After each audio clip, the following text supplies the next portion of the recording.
여러분 튤립 좋아하세요?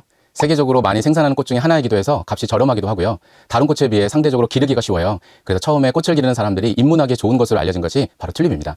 튤립은 유럽에는 없던 꽃이었어요. 그래서 부자들이나 또는 식물 애호가들이나 알고 있었던 꽃이었는데 1590년 후반에 네덜란드에 감자와 고추들과 함께 들어왔습니다. 꽃의 색깔이 다양해서 사람들의 사랑을 받는 튤립은 화면처럼 네덜란드의 국화이기도 하죠. 그런데 원래 튤립은 단색을 띠는데 네덜란드에 들어온 튤립의 알뿌리가 모자이크라는 바이러스에 감염되었어요. 그 바이러스 때문에 튤립의 생산량이 줄어든 것은 아니었습니다.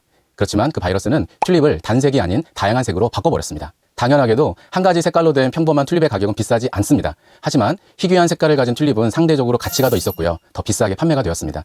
그러다 보니 사회 지도층의 입장에서는 희귀한 튤립을 가지고 있다는 것이 그들의 명예와 부를 상징하는 것이 되어버렸습니다. 그래서 그런 희귀한 튤립을 구입하려고 했습니다. 그래서 인기가 높아졌죠.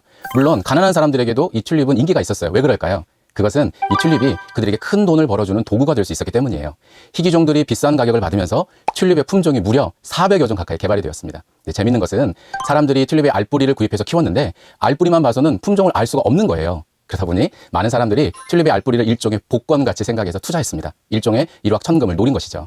1636년 튤립의 가격은 계속해서 상승하기 시작했습니다. 그리고 1637년 1월 튤립 알뿌리의 가격이 절정에 달했어요. 그중에 가장 비싼 품종을 알려진 황제 튤립이 있었는데요. 2020년 영국의 BBC는 당시 황제 튤립 하나가 5,200길드였다고 보도했습니다. 여러분 당시 숙련된 목수가 1년 동안 열심히 일해서 버는 돈이 대략 250길드라고 하니까 목수의 무려 20년 연봉에 해당되는 엄청난 금액이에요. 그때까지 네덜란드 최고 부자의 재산이 40만 길드였다고 하는데 튤립 알뿌리 몇 개를 잘 투자하면 금세 네덜란드에서 네로라 하는 부자가 될 수 있었던 것이죠. 그런데 이런 튤립의 거품이 빠지는데 시간이 오래 걸리지 않았습니다. 최고 가격에서 95에서 99%까지 떨어지는데 즉 만원짜리가 100원짜리가 되는데 걸리는 시간은 대략 4개월밖에 되지 않았습니다. 튤립 가격은 폭락했고 일확천금을 노렸던 사람들은 큰 손해를 볼 수밖에 없었습니다. 이것을 가리켜 네덜란드 튤립 파동이라고 합니다. 이 사건은 역사상 최초의 거품 경제 현상이라고 해요. 아마 여러분 거품 현상이라는 말을 들어본 적이 있으실 거예요. 거품 현상이 뭔가요? 한마디로 어떤 물건의 가치가 실제보다 부풀려졌다가 결국 거품처럼 사라져서 원래대로 돌아간다는 것입니다. 여러분 생각해 보세요. 어떻게 튤립 알뿌리 하나가 목수의 20년의 수고보다 더 가치가 있을 수 있겠어요? 실제보다 많이 부풀려졌고 결국 그 거품은 한순간에 꺼져버리고 말았습니다. 그런데 저는 신앙에도 거품 현상이 있다고 생각해요. 신앙생활의 연수가 더해지고 교회 내에서 섬기는 영역이 넓어지고 또 교회 내에서 중요한 직분을 맡으면서 우리의 믿음에 거품이 생길 수 있는 거죠. 실제로 내 믿음보다 더 큰 믿음을 소유한 것으로 생각될 수 있습니다. 다른 사람들이 내 믿음을 보는 부분이 과장됐다고 생각하지만 시간이 지나면 지날수록 마치 그들의 평가만큼 내 신앙을 그렇게 생각할 수 있는 것이죠. 그런데 여러분 솔직히 그런 것이 싫지 않을 수 있어요. 다른 사람들이 내 믿음을 더 좋게 봐주는데 꼭 싫지 않은 거죠. 그런데 여러분 문제는 뭔가요? 그것이 실체가 아니라는 것이죠. 그것은 거품처럼 언젠가 사라진다는 것입니다. 코로나 팬데믹을 지나면서 이런 생각을 하게 됩니다. 혹시 우리의 믿음에 거품이 있었던 것은 아닐까? 교회의 상황과 개인의 신앙생활을 보면 그동안 우리의 믿음에 거품이 있었던 것은 아닐까? 이런 생각을 하게 됩니다. 몇 가지 통계들도 이런 생각을 가능하게 한다고 생각합니다. 매년 9월 한국교회 주요 교단이 정기총회를 갖습니다. 2022년 9월에도 총회가 열렸어요. 이 총회에 많은 사람들의 이목이 쏠렸습니다. 그 이유는 코로나 팬데믹으로 약 2년 6개월이 지난 교계의 상황이 어떻게 됐을지 궁금했기 때문입니다. 그동안 언론에서 또 여러 설문조사 기관에서 한국교회 상황에 대한 연구조사 결과가 있었어요. 하지만 각 주요 교단들의 발표는 어떨지 궁금했습니다. 각 교단의 발표를 한 언론사에서 정리해서 보도했습니다. 그 언론사에 따르면 6개 교단 즉 예장합동, 예장통합, 예장고신, 기장, 감리회, 또 기성 이 교인의 수가 총 684만 3,436명이었습니다. 2021년에 각 교단에서 발표한 교인들의 숫자가 총 703만 8,298명이었으니까 1년 전에 비해서 약 19만 4,860명 정도가 감소했다고 말할 수 있는 것이죠. 그 언론사에서 발표한 6개 교단 중에서 교인 수가 줄지 않은 교단은 하나도 없었어요. 사실 교단들의 교인 수는 이미 2013년부터 줄어들고 있었습니다. 2022년까지 연속 10년 동안 교인들의 수가 사실 줄어들고 있는 것입니다. 그런데 코로나19 기간 동안은 그 숫자가 많이 늘어 2년 동안에만 무려 교인들의 수가 60만 명 가까이 줄어든 것이죠. 그뿐 아니라 이 기간에 성도들의 믿음에도 변화가 생겼습니다. 목회데이터 연구소가 2022년 4월 15일부터 25일까지 1,500명을 대상으로 실시한 설문조사에는 이런 질문이 있었어요. 코로나19 이전 대비 신앙 수준은 어떻습니까? 이 질문에 대해 코로나가 발생한 지 약 10개월 정도가 지난 2020년 12월에는 자신의 신앙이 약해진 것 같다고 응답한 비율이 26%였습니다. 그런데 이 비율이 6개월 후인 2021년 6월에는 30%가 되었고요. 2022년 4월에는 38%로 지속적으로 증가했습니다. 사회적 거리두기로 인해 현장에서 모임이 어려워지고 비대면으로 모임들이 진행되는 기간이 길어질수록 자신의 믿음이 약해졌다고 생각한 사람들의 비율이 높아진 것입니다. 코로나 팬데믹 동안 교인들의 숫자가 엄청나게 줄었고 성도들이 스스로 고백하는 신앙의 수준도 약해졌습니다. 이것을 보면서 혹시 코로나 팬데믹 동안 신앙의 거품이 빠진 것은 아닐까라는 생각을 갖게 됩니다. 아니 어쩌면 교회를 떠난 사람들, 그리고 신앙이 약해졌다고 생각한 사람들이 믿음이 무엇인지를 정확하게 알지 못한 채 신앙생활을 했던 것은 아닐까? 이런 생각도 갖게 됩니다. 한국교회 성도가 줄고 믿음이 약해진 것도 안타깝지만 교회에 대한 부정적인 인식이 더 높아졌다는 것도 우리는 심각하게 받아들여야 합니다. 한국갤럽에서 2021년 3월 18일부터 4월 7일까지 1,500명을 대상으로 그들의 종교에 대해 물었습니다. 조사 항목 가운데 각 종교에 대한 비종교인들의 호감도를 묻는 질문이 있었어요. 여러분, 이 표에서 보실 수 있는 것처럼 비종교인들의 종교 호감도는 불교가 20%, 천주교가 13%인데 반해 개신교는 얼마죠? 6%밖에 되지 않아요. 개신교가 호감도에서 최하위에 머문 것도 놀랍지만 다른 종교와의 호감도 차이는 충격적일 만큼 큽니다. 국내 개신교인의 숫자를 감안해 본다면 상대적으로 기독교에 대한 호감도가 너무 낮다는 것을 알 수 있습니다. 왜 이렇게 교회를 바라보는 시선이 따가울까요? 혹시 세상 사람들의 눈에 비친 우리의 삶이 그들과 차이가 없어서는 아닐까요? 우리의 말과 행동이 달라서는 아닐까요? 코로나 팬데믹 기간 동안 많은 사람들이 교회를 떠났고 신앙인들 스스로 자신들의 믿음이 약해졌다고 평가했습니다. 또 교회에 대한 부정적인 평가도 들었습니다. 그렇다면 왜 이런 일들이 일어난 것일까요? 여러분, 물론 이 질문들에 대한 답이 하나로 모아질 만큼 상황이 단순하다고 생각하지는 않습니다. 각 교회마다 처한 상황과 환경이 다르죠. 그리고 각 교회마다 그동안 해왔던 사역이 다르고 또 코로나 팬데믹 동안에 대응했던 방식도 다 달랐습니다.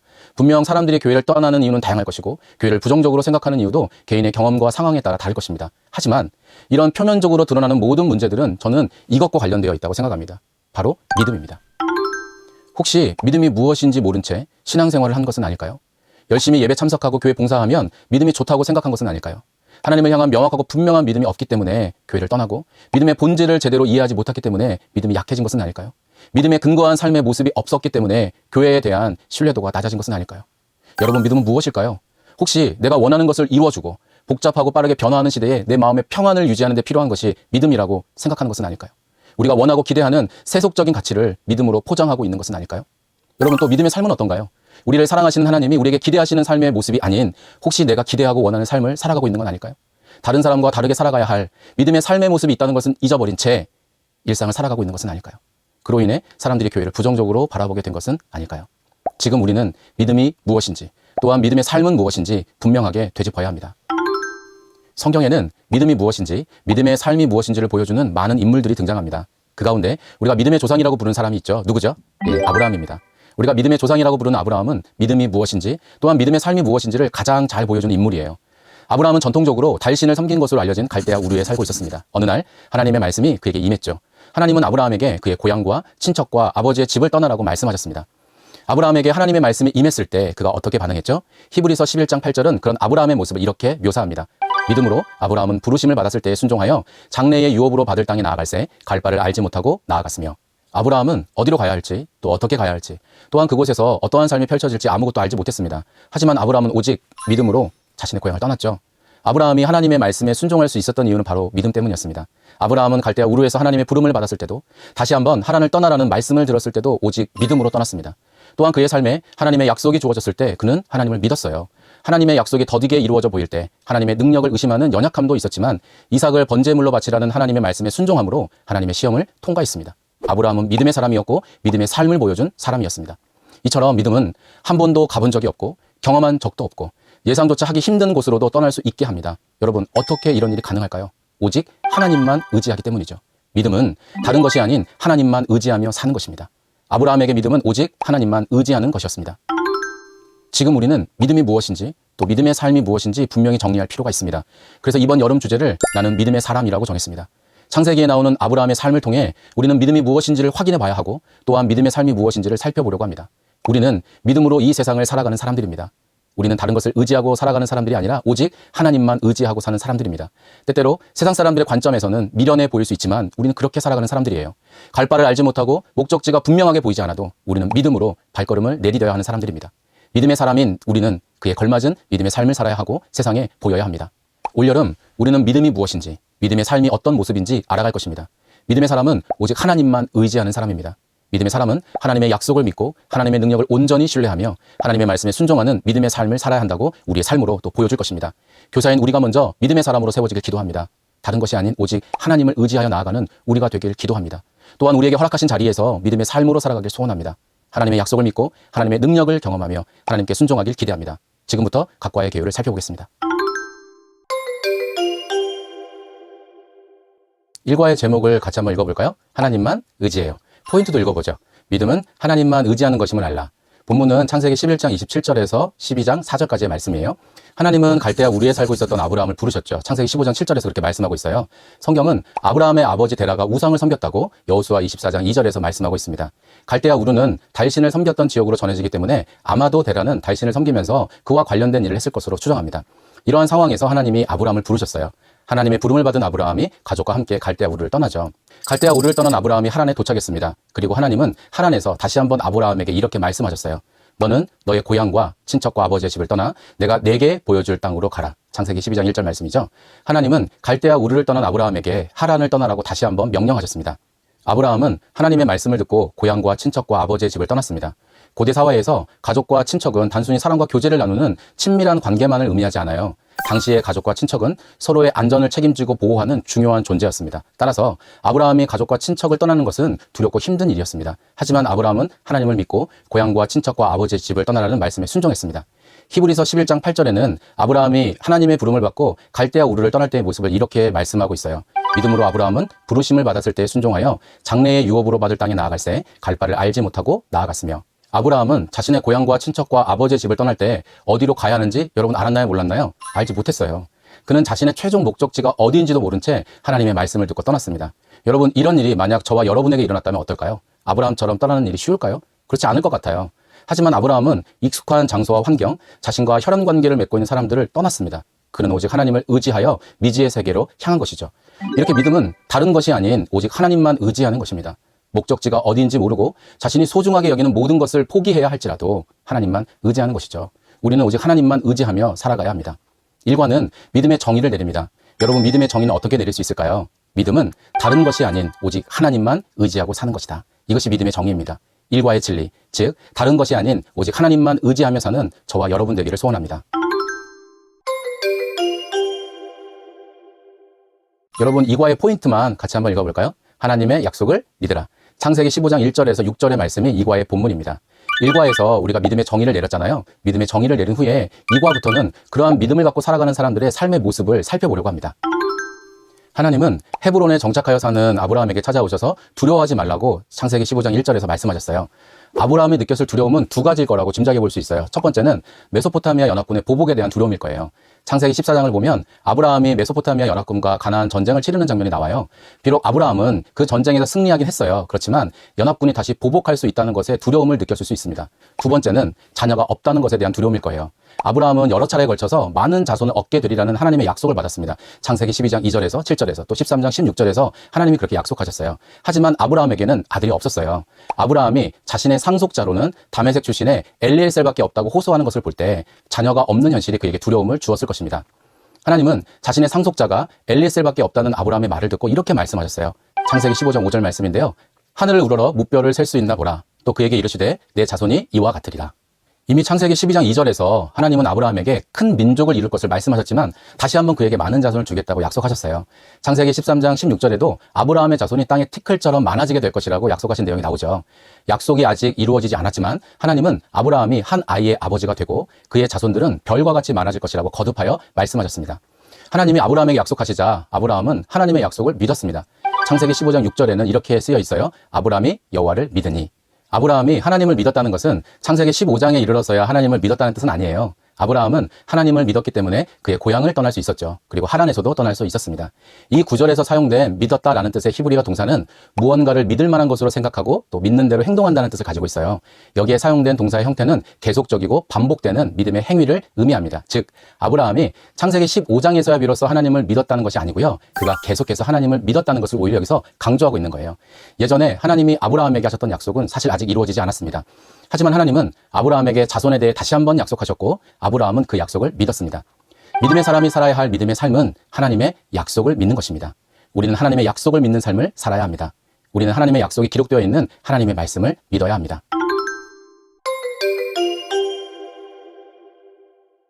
여러분 3과를 같이 살펴볼까요? 3과의 포인트를 읽어보겠습니다. 하나님의 능력을 믿으라.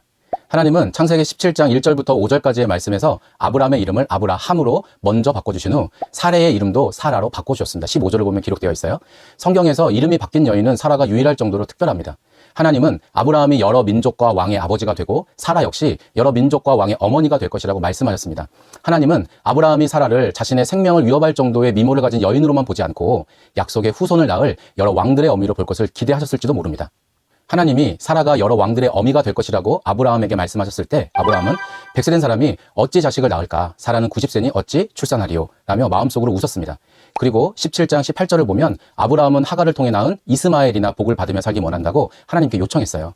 3과의 본문이 시작되는 창세기 17장 1절은 이렇게 기록되어 있습니다. 아브라함이 99세 때에 여호와께서 아브라함에게 나타나서 그에게 이르시되 나는 전능한 하나님이라. 하나님은 아브라함에게 나타나셔서 자신을 전능한 하나님이라고 밝히셨습니다. 하나님이 전능하시다는 말은 그에게 불가능한 일이 없다는 뜻이죠. 비록 사라가 임신하지 못할 만큼 나이가 들었어도 전능하신 하나님은 불가능한 일을 가능하게 하실 수 있다는 것입니다. 창세기 18장 11절에서는 사라의 생리가 끊어졌다고 밝혀요. 하지만 하나님은 불가능한 일을 가능하게 하시는 전능하신 분이시잖아요. 아브라함과 사라는 그들이 도저히 아이를 낳을 수 없다고 생각했지만 하나님은 아브라함의 나이 100세, 사라의 나이 90세 때에 그 일을 이루어 주셨습니다. 마침내 하나님이 약속하신 아들 이삭이 태어난 것이죠. 하나님이 아들을 주시겠다고 약속하셨을 때 아브라함은 하나님의 능력을 의심해서 웃었습니다. 아브라함은 이스마엘이나 복을 받기를 원한다고 하나님께 말했잖아요. 아브라함은 하나님의 능력을 의심하는 연약한 모습을 여기서 보여요. 그렇지만 하나님은 자신의 능력으로 그 일을 가능하게 하셨습니다. 믿음의 사람이 살아야 할 믿음의 삶은 하나님의 능력을 의심하지 않고 온전히 하나님을 믿는 것입니다. 우리가 불가능하다고 생각하고 판단하는 일도 전능하신 하나님은 그의 능력으로 이루실 수 있습니다. 우리는 하나님의 능력을 믿어야 합니다. 마지막 과의 제목은 하나님께 순종해요입니다. 믿음의 삶은 내 생각과 달라도 하나님의 말씀에 순종한 삶이라는 것이 이 과의 핵심이에요. 이삭이 태어난 후 상당한 시간이 지났을 때 하나님은 아브라함을 시험하시기 위해 그를 부르셨습니다. 창세기 22장 2절 말씀을 보면 하나님은 아브라함에게 사랑하는 아들 이삭을 번제물로 바치라고 말씀하시죠. 하나님의 이 명령은 창세기 12장 1절과 문장 구조가 비슷해요. 성경 원문을 보면 두 구절은 각각 떠나라, 데려가라 이런 명령형 동사로 시작합니다. 그리고 동사 뒤에는 세 개의 목적어가 연달아 나오는데 뒤에 오는 것일수록 아브라함이 느끼는 친밀감이 더 큰 것을 알 수 있어요. 즉 창세기 12장에는 너의 고향, 친척, 아버지의 집이 순차적으로 나오고요. 22장에는 내 아들, 내 사랑하는 독자 이삭이 이어서 나열됩니다. 이를 통해 창세기의 저자는 아브라함에게 이삭을 바치라는 명령이 고향과 친척과 아버지의 집을 떠나라는 명령만큼 어려운 것이라는 것을 독자들에게 상기시킵니다. 하지만 아브라함은 아침 일찍 일어나 이삭을 바치기 위해서 준비하죠. 그는 번제에 쓸 장작을 준비한 후에 2명의 종 그리고 이삭과 함께 모리아로 향했습니다. 당시 아브라함이 살고 있었던 브엘세바는 모리아에서 대략 60에서 70km 정도 떨어져 있었어요. 브엘세바에서 모리아까지는 걸어서 3일 정도 소요되었습니다. 3일 동안 이삭과 함께 모리아를 향해 가는 아브라함의 마음을 우리는 상상하기조차 어렵습니다. 100세에 낳은 아들을 번제물로 바친다는 것이 그에게는 정말 매우 힘겨운 일이었을 거예요. 모리아까지의 여정도 아브라함에게는 하나님의 말씀에 순종하기 위한 과정이었을 것입니다. 일행과 함께 모리아에 도착한 아브라함은 종들에게 이렇게 말하죠. 내가 아이와 함께 저기 가서 예배하고 우리가 너희에게로 돌아오리라. 아브라함은 우리 곧 이삭과 함께 돌아오겠다고 종들에게 말하죠. 그리고 이삭에게 번제에 사용할 나무를 지우고 자신은 불과 칼을 들고 하나님이 일러주신 장소로 이동했습니다. 번제할 어린 양은 어디 있나이까? 라고 묻는 이삭에게 아브라함은 하나님이 준비하실 것이라고 말합니다. 마침내 목적지에 이른 아브라함은 이삭을 묶어 번제단에 올려놓았습니다. 그가 아들을 번제물로 바치려는 순간 여호와의 천사가 다급히 아브라함을 불렀고 그는 하나님이 예비해 두신 양으로 번제를 드렸습니다. 여러분, 아브라함은 노년에 낳은 이삭을 번제물로 바치라는 하나님의 말씀에 순종했어요. 아침 일찍 일어나 떠날 준비를 할 때도 모리아로 향하는 3일 동안에도 또 번제단에 이삭을 올리는 순간까지도 그는 전적으로 하나님께 순종했습니다. 이처럼 믿음의 사람이 살아야 할 믿음의 삶은 하나님께 순종하는 것입니다. 우리의 생각과 하나님의 생각이 다를 수 있고 우리의 계획과 하나님의 계획이 달라도 우리는 하나님께 순종해야 합니다. 이것이 바로 믿음의 삶이죠. 여러분, 우리는 믿음이 무엇인지 또 믿음의 사람이 살아야 할 믿음의 삶이 무엇인지 알아야 합니다. 믿음은 무엇인가요? 맞아요. 다른 것이 아닌 오직 하나님만 의지하는 것이 믿음입니다. 목적지가 어디인지 모르고 자신이 소중하게 여기는 모든 것을 포기해야 할지라도 하나님만 의지하는 것이 믿음입니다. 우리는 오직 하나님만 의지하며 살아가야 합니다. 오직 하나님만 의지하며 살아가는 믿음의 사람이 살아야 할 삶의 모습이 있습니다. 믿음의 사람이 살아야 할 첫 번째 삶의 모습은 하나님의 약속을 믿는 것이죠. 우리는 하나님의 약속을 믿는 삶을 살아야 합니다. 믿음의 사람이 살아야 할 두 번째 삶의 모습은 하나님의 능력을 의심하지 않고 온전히 하나님을 믿는 것입니다. 우리의 눈에는 불가능하다고 생각되는 일도 전능하신 하나님은 그의 능력으로 이루실 수 있습니다. 우리는 하나님의 능력을 믿어야 합니다. 믿음의 사람이 살아야 할 세 번째 삶의 모습, 하나님께 순종하는 삶이죠. 우리의 생각과 하나님의 생각이 다르고 우리의 계획과 하나님의 계획이 달라도 우리는 하나님께 순종해야 합니다. 올 여름 이 진리가 저와 여러분에게 먼저 선명하게 새겨지기를 기도합니다. 말씀으로 다른 사람은 세우지만 정작 우리가 말씀에 서지 못하는 불행한 일이 우리의 사역에 일어나지 않기를 기도합니다. 우리가 먼저 오직 하나님만 의지하는 믿음을 갖고 그 믿음에 근거한 약속을 믿는 삶, 능력을 믿는 삶, 그리고 순종하는 삶. 이런 복된 삶이 저와 여러분의 삶이 되기를 기도합니다. 그리고 우리의 삶에 적용된 진리가 우리의 삶으로 다음 세대에게 전달되기를 기도합니다. 그런 복된 여름 사역이 되기를 축복합니다. 감사합니다.